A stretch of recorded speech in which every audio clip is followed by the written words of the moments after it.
My parents used me as their personal ATM for 20 years, so I cut them off. And what I discovered about them left everyone speechless. Subscribe so you don't miss what's next. I need to tell you about the day I realized my parents have been systematically destroying my life for 2 decades while I smiled and paid for the privilege. What started as helping family turned into something so much darker that when I finally exposed the truth, even I couldn't believe how deep their manipulation went. Growing up, my father Thomas made one thing crystal clear: family loyalty meant financial loyalty. As the older son, I was the responsible one who would take care of everyone. My younger brother Alex was the creative one who needed support to find his path. This wasn't just family dynamics, it was a business model with me as the only employee when I turned 16 and got my first job at Henderson's HVAC. Dad immediately instituted the family contribution. 25% of every paycheck went to household expenses. Mom Susan would collect it with that gentle smile, explaining how proud they were of my maturity and sense of responsibility. Alex, 3 years younger, never had a job. He was too busy exploring his artistic talents. By 18, I was working full-time while taking night classes for my engineering degree. The family contribution increased to 40%. You're practically an adult now, Dad explained. Adults pay their share. Alex had started community college, funded entirely by my contributions. When I suggested he might get a part-time job, Mom looked genuinely hurt. Daniel, honey, you know Alex isn't built for that kind of work. He's sensitive. The pattern crystallized during my college years. Every semester, there was a family emergency requiring my financial intervention. Dad's truck needed repairs, Mom's medical bills, Alex needed art supplies for his breakthrough semester. I worked 3 jobs, slept 4 hours a night, and graduated with honors in mechanical engineering. Alex dropped out junior year to pursue photography professionally. At 22, I landed my engineering position with Morrison Industrial. $58,000 a year, more money than our family had ever seen. Dad suggested I move back home temporarily to help everyone get established. The temporary arrangement lasted 6 years. My entire salary went into the family account. Mom handled all finances to reduce my stress. I received an allowance of $300 monthly for personal expenses. During those 6 years, Alex cycled through photography, graphic design, music production, and finally settled on digital marketing consultation. Each career change required startup funds, equipment, and months of financial support while he built his client base. His client base never materialized, but somehow he always had money for concerts, new gadgets, and his girlfriend Emma's expensive tastes. The breaking point came when I started dating Jessica. She was a nurse practitioner, financially independent, and couldn't hide her confusion about my living situation. Daniel, you make good money. Why are you asking your parents for permission to take me to dinner? The question hit like cold water. I was 28 years old, successful in my career, and asking Mom for $20 to buy my girlfriend coffee. That night, I requested my financial records from Mom. Oh honey, I don't think you need to worry about those boring details. You're doing so well, and everyone's so proud. But I pressed, and she finally produced a handwritten ledger that made no mathematical sense. According to her records, I contributed over $120,000 to family expenses over 6 years. But somehow we were still struggling financially. 2 weeks later, I moved out. The reaction was immediate and brutal. Dad called it abandonment and selfishness. Mom cried about how I was destroying the family. Alex accused me of pulling the ladder up after I'd succeeded on everyone else's support.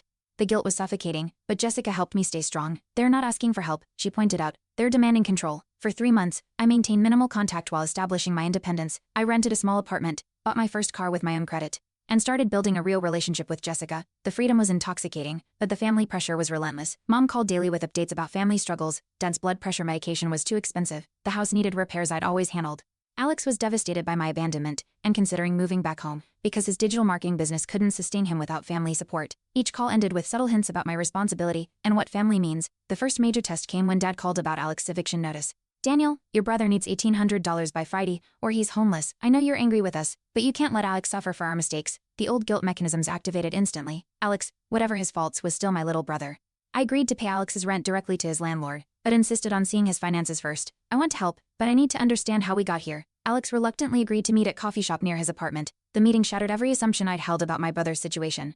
Alex arrived in designer jeans I recognized cost more than my monthly rent. His struggling artist persona dissolved as he casually mentioned his new photography equipment, worth thousands, and his plans for a weekend trip to Nashville with Emma. Alex, if you can afford all this, why do you need rent money? His response was chilling in its honesty. Because why should I pay rent when you will? Daniel, you've always taken care of everything. That's just how our family works. Our family works by me working, and everyone else spending. Don't be dramatic. You make good money, you don't have kids, and you like helping people. We're not forcing you to do anything. I left without giving him the rent money. That evening, Dad called screaming about my cruelty and selfishness. I was destroying Alex's life out of petty jealousy. Mom followed up with a tearful call about family loyalty and how disappointed they were in the man I'd become. But something had shifted. The conversation with Alex revealed the truth. This wasn't a family supporting each other through hard times. This was a system designed to extract everything I produced while giving me nothing but guilt and obligation in return. Jessica suggested something that had never occurred to me, treating this like a financial investigation. Daniel, if you were auditing a company that claimed they needed continuous cash infusions while showing no improvement, what would you look for? I'd never applied my analytical skills to my own family situation. At work, I investigated system inefficiencies and resource allocation problems. Why hadn't I questioned a family system that consumed my entire income while producing no sustainable improvement in anyone's situation? My best friend Michael, who'd watched this dynamic for years, offered to help, As my business partner in our emerging HVAC consulting firm, he understood both my technical skills and the family pressure I faced. Let's treat this like a forensic audit, he suggested. What evidence exists about where your money actually went? The investigation started with public records. Dad owned the family house free and clear. It had been paid off 3 years ago using money he claimed came from smart investing, but I remembered contributing an extra $800 monthly specifically for mortgage payments during that period. If the house was paid off, where did my mortgage contributions go? Property tax records showed something interesting. The house value had increased substantially due to renovations completed over the past 5 years. I'd funded every renovation as emergency repairs. That the records showed comprehensive upgrades that increased the property value by nearly $40,000. My emergency contributions had been building Dad's wealth, while he claimed poverty. Alex's social media presence told a different story than his poverty claims.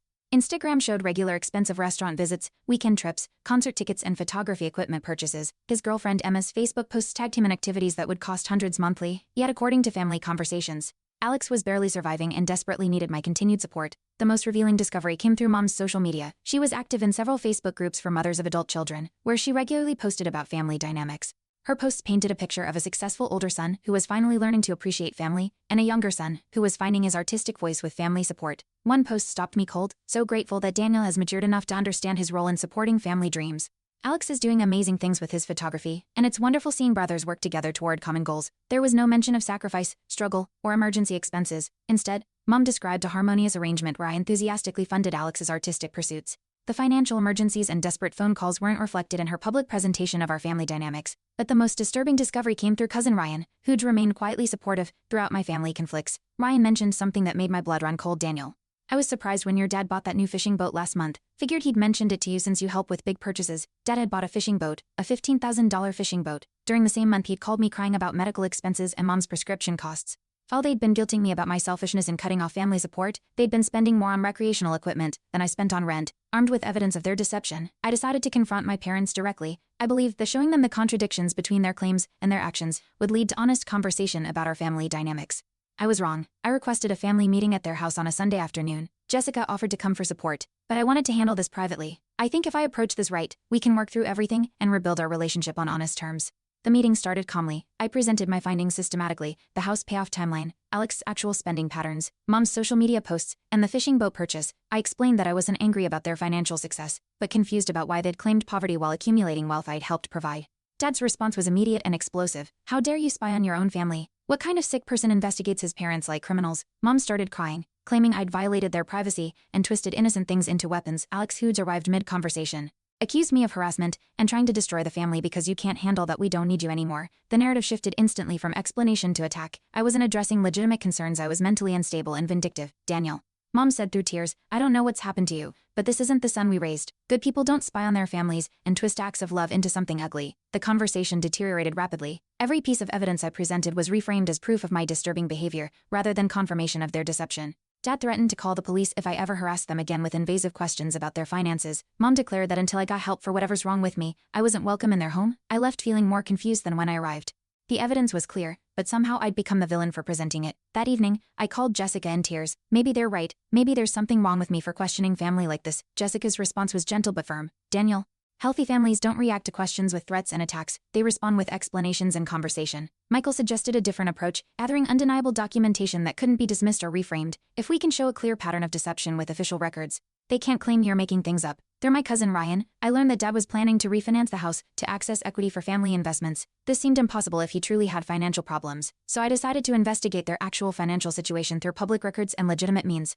The plan was simple: gather official documentation of their assets, cross-reference it with their claims of poverty, and present a clear case that would be impossible to deny. Michael helped me compile property records, business registrations, and other public information that painted a picture of their actual financial status. What we discovered was worse than I'd imagined. Not only did Dad own the house free and clear, but he'd also established an Alex for consulting services that had received significant payments over the past 2 years. Alex was listed as the other member of the Alex, suggesting he'd been receiving income while claiming unemployment and financial desperation. The Alex's public filings showed it had received over $60,000 in consulting fees during the period when Alex was supposedly unable to pay rent and Dad was claiming medical financial hardship.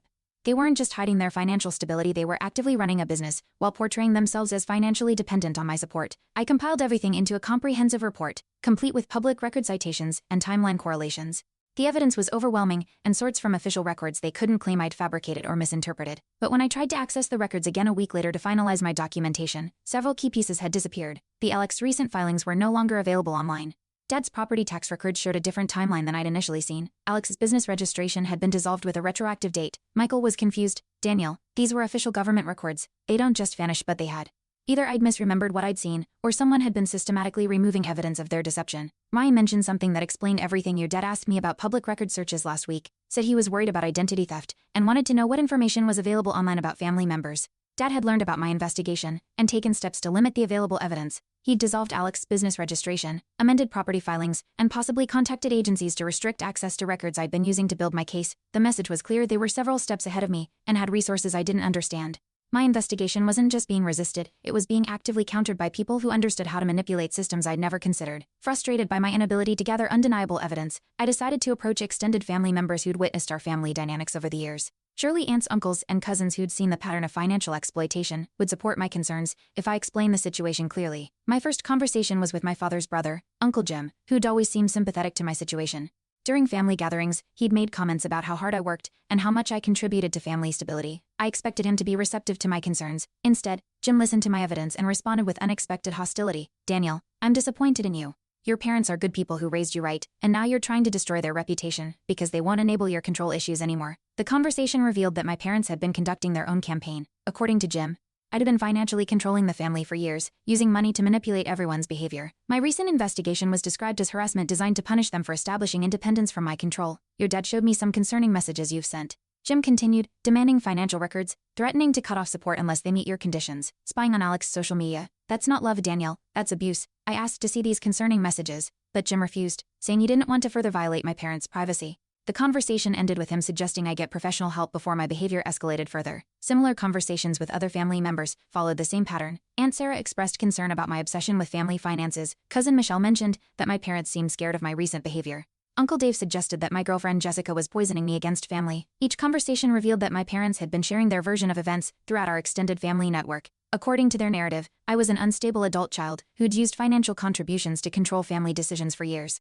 When they'd finally established independence, I'd responded with harassment, spying, and threats. The narrative was brilliant in its simplicity. They'd flipped the power dynamic. Instead of me being exploited by them, I was the exploiter who'd been cut off and was now seeking revenge.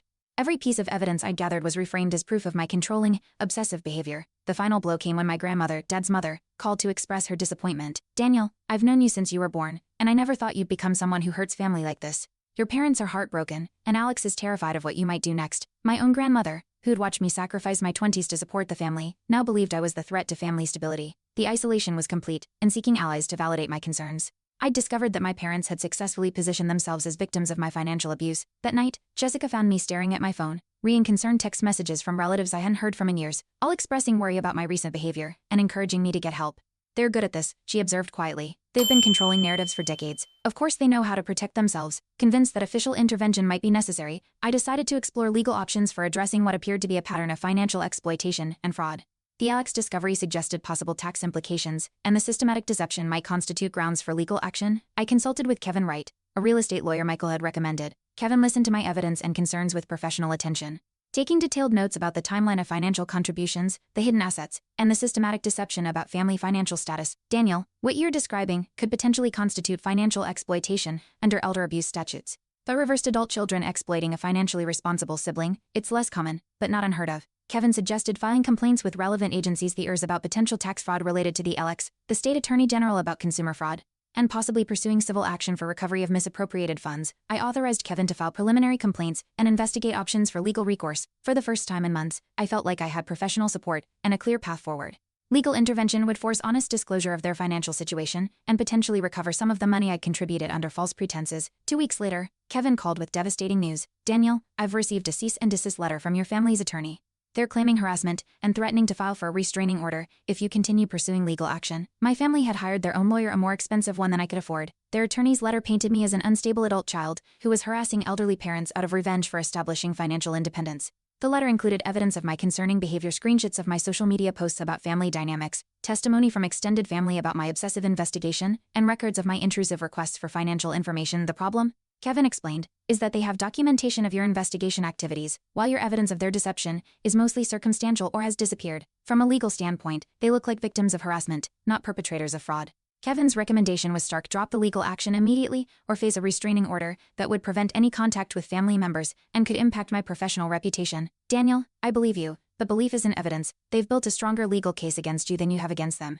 The institutional response was worse than failure, it was reversal. Not only could the legal system not help me address their exploitation, but it was actively being used to protect them from accountability for their behavior. That evening, I sat in my apartment staring at legal documents that portrayed me as everything I'd been trying to prove. They were manipulative, controlling, and financially abusive. The system I'd hoped would validate my concerns had instead validated their narrative about my instability. Jessica found me there hours later, still holding the cease and desist letter. "They've won," I said quietly. "Not only can I not prove what they did, but now I'm legally forbidden from trying." For weeks after the legal failure, I felt completely defeated. Every attempt to address the exploitation had been turned against me, and I was now facing potential legal consequences for pursuing accountability. Jessica and Michael encouraged me to focus on building my independent life, rather than continuing to fight battles I couldn't win. But late one night, reading through Kevin's legal files, I noticed something he'd mentioned in passing. "Your family's attorney specializes in elder law and financial protection." Why would my parents need an elder law specialist if they were financially struggling? Elder law typically dealt with asset protection, estate planning, and wealth preservation, not poverty management. This observation led to a different approach. Instead of investigating what they'd taken from me, I started investigating what they'd built with it. The pattern of evidence removal suggested they were protecting something valuable, not hiding poverty. Through Michael's connections in the business community, I learned about professional networking databases that tracked business relationships and financial connections.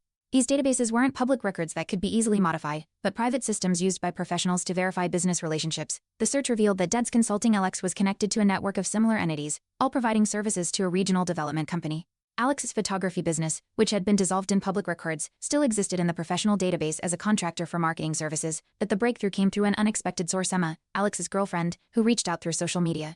She was angry with Alex about their relationship and wanted to expose his lies to his family. "Daniel, I don't know what Alex has told you, but he's been bragging to me about how smart your family is. He says your dad figured out how to use your guilt complex to fund their business ventures. And now they're making more money than you ever gave them." Emma provided screenshots of text conversations where Alex boasted about the family's financial success. According to his messages, they'd used my contributions as startup capital for Dad's consulting business, which had become quite profitable. The emergency requests for money had been strategic timing to coincide with business investment opportunities. Alex said your parents were worried you'd eventually figure it out, so they had to manage your expectations about family finances. He thought it was hilarious that you believed they were poor while they were building wealth with your money. The screenshots revealed the entire scope of their operation. They hadn't just been taking my money, they'd been using it as investment capital, all portraying themselves as financially dependent. The guilt and emotional manipulation hadn't been desperate poverty, it had been strategic wealth extraction. But Emma provided something even more valuable: Alex bragging about their legal strategy for dealing with my investigation. He told me they hired a lawyer not because they were scared, but because they wanted to shut you down permanently, so you couldn't interfere with their business operations. The legal threats weren't defensive, they were offensive. They'd use the legal system not to protect themselves from harassment, but to eliminate my ability to interfere with their profitable exploitation scheme. Armed with this new understanding, I returned to Kevin with a different approach. Instead of pursuing them for financial exploitation, I wanted to investigate their business operations for potential fraud and tax violations. "Daniel, if they've been running profitable businesses while claiming poverty to family members, there might be tax implications. If they've been using personal funds for business investment without proper documentation, the ERS would be very interested." The key insight was that their strength successfully hiding their business success from me was also their weakness. If they'd been concealing income and assets to maintain their poverty narrative, it'd likely been concealing the same information from tax authorities. Kevin connected me with a forensic accountant who specialized in family business fraud. Margaret Chen reviewed the evidence Emma had provided and identified several areas of concern that warranted official investigation. If they've been operating profitable businesses while claiming personal financial hardship to extract money from family members, we need to trace the money flow between personal and business accounts, Margaret explained. The ERS has specific rules about family business relationships and income reporting.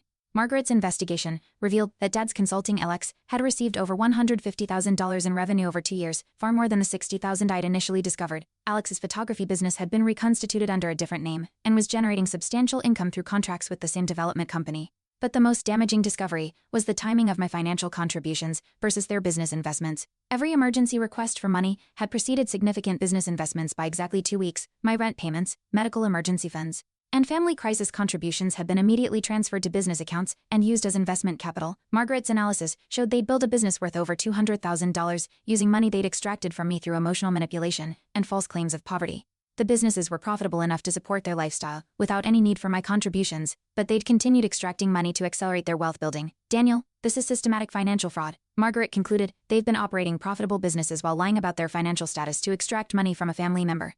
The ERS needs to see this." Margaret filed detailed reports with both the ERS and the state tax authority, documenting the pattern of income concealment and the systematic extraction of family money for business purposes. Unlike my previous attempts at gathering evidence, Margaret's professional analysis couldn't be dismissed or reframed as harassment. 2 months later, both my parents and Alex received letters from tax authorities requiring comprehensive financial audits. The audits would reveal the true scope of their business operations and the source of their investment capital. Kevin also discovered that their elder law attorney had helped them establish trusts and asset protection strategies designed to hide wealth from potential family claims. The legal consultation hadn't been about protecting them from my harassment, it had been about protecting their accumulated wealth from any future demand for repayment of my contributions. They weren't just taking your money, Kevin explained. They were building legal barriers to prevent you from ever recovering it, even if you proved they'd obtained it through fraud. The audit results were devastating for their carefully constructed narrative. Tax authorities determined they owed over $40,000 in unpaid taxes on unreported business income. The asset protection strategies were deemed tax avoidance schemes, resulting in additional penalties, but the most significant outcome was the criminal referral. The systematic pattern of income concealment, while extracting money from family members through false poverty claims, met the definition of fraud under state law. When the tax fraud charges became public record, the community reaction was swift and dramatic. The extended family members who'd been convinced of my unstable behavior suddenly understood why my parents had been so desperate to discredit my investigation. Uncle Jim called to apologize. Daniel, I had no idea they were lying about their finances. When your dad showed me your messages demanding financial records, he said you were trying to control their money. I never imagined they were hiding their wealth while taking yours. The family narrative collapsed completely. Relatives who'd been told I was financially controlling my parents realized I'd actually been controlled by them. The concerning behavior they'd been warned about was revealed as legitimate investigation of systematic fraud. Aunt Sarah was particularly upset. Daniel, your mother asked me for money 6 months ago, claiming they couldn't afford groceries. I gave her $300 because I thought you'd abandon them. Now I find out they were making more money than I am. The community response was even more dramatic. Mom's social media presence, where she portrayed herself as the proud mother of a successful older son, supporting family dreams, became evidence of her deception. Community members who'd admired our close family felt betrayed by the discovery of systematic exploitation. Dad's consulting business lost several contracts when clients learned about the fraud charges. Alex's photography business collapsed when the development company terminated their contracts to avoid association with the legal problems. But the most devastating impact was social. For decades, my parents had built their reputation on being devoted family people who's raised successful children. The revelation that they'd systematically exploited one child to support the other shattered their community standing. The fraud charges resulted in plea agreements requiring full restitution of my contributions, plus penalties. The total amount was over $180,000 more than I'd realized they'd taken when I included the emergency contributions and family investment funds. But restitution wasn't the most satisfying outcome. The most satisfying outcome was the complete reversal of their narrative about family dynamics. Everyone who'd been told I was an unstable, controlling son now understood I'd been a victim of systematic financial exploitation. 3 years later, I've rebuilt my relationship with extended family members who apologize regularly for believing my parents' lies. My consulting business with Michael has grown substantially, partly because we gained several clients who were impressed by my persistence in exposing the fraud. Jessica and I married last year. At our wedding, several family members commented on how different I seem: more confident, more decisive, less anxious. Uncle Jim's toast included an apology to Daniel, who taught us that sometimes the person asking questions isn't causing problems, they're revealing problems that already existed. My parents and Alex completed their restitution payments and moved to another state. They occasionally attempt contact through relatives, usually around holidays, with messages about healing family relationships and moving past old conflicts. I don't respond. The most important outcome wasn't the money or the vindication, it was understanding that financial exploitation by family members is real, systematic, and devastating. Community pressure to keep family problems private protects abusers and isolates victims. Brian, my cousin, who'd quietly supported me throughout the investigation, now works with our consulting firm. He mentioned something recently that perfectly captured the long-term impact. Daniel, you know what's different about you now? You ask questions before. You just accepted whatever family told you and worked harder to fix things. Now you investigate before you sacrifice. That investigation reflex has transformed not just my family relationships, but my professional and personal life. I no longer assume good faith in relationships where I'm consistently giving more than I'm receiving. I document agreements and verify claims rather than trusting blindly. Most importantly, I learned that loyalty doesn't require accepting exploitation. Real family supports each other's growth and independence. Systems that demand continuous sacrifice from one member to support others aren't family dynamics, they're exploitation structures. The money was recovered, the businesses were lost, the legal consequences were paid, but the most valuable outcome was learning to distinguish between supporting family and being systematically exploited by people who happen to be related to you. Some relationships can't be healed because they were never healthy to begin with. Sometimes the kindest thing you can do for yourself and others is to expose the truth and let everyone build new relationships based on honesty rather than manipulation. I don't regret the investigation, the legal battle, or the family rupture. I regret the 20 years I spent enabling a system that was designed to extract everything I produced while giving me nothing but guilt in return. Now I have a family that supports my success rather than consuming it. That's worth more than any amount of money they could repay. Thanks for watching. Hit subscribe to check out more stories on my channel.